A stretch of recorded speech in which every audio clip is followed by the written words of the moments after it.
video I want to react to Kurdish Mashup like from Uğur Çoban. Çoban, yeah. So let's start watching Uğur Çoban. I think this amazing, this song. From music, so wow.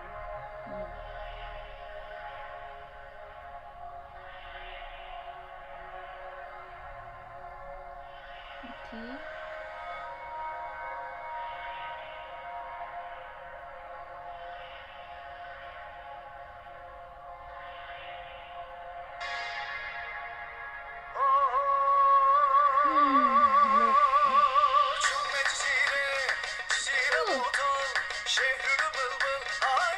I already say let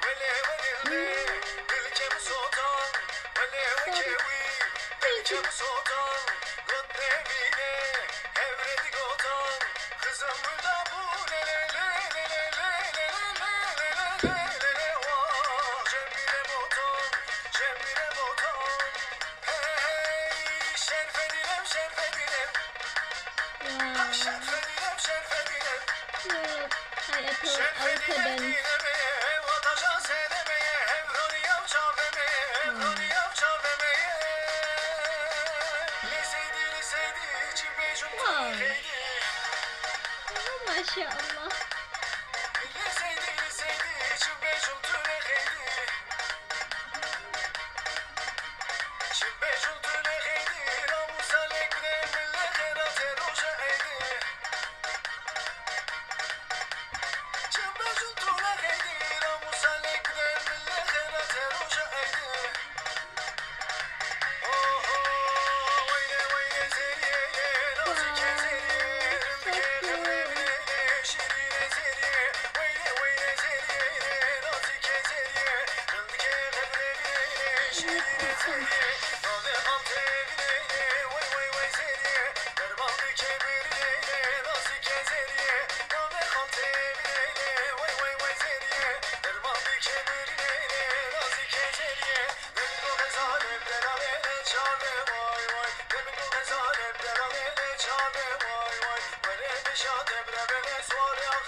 think.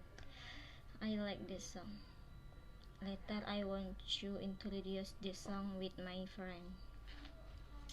Thank you for your attention. If you have favorite song, you can comment, okay? Because you look, I always make video reaction, right? Don't forget, okay guys? See you next video. Assalamualaikum.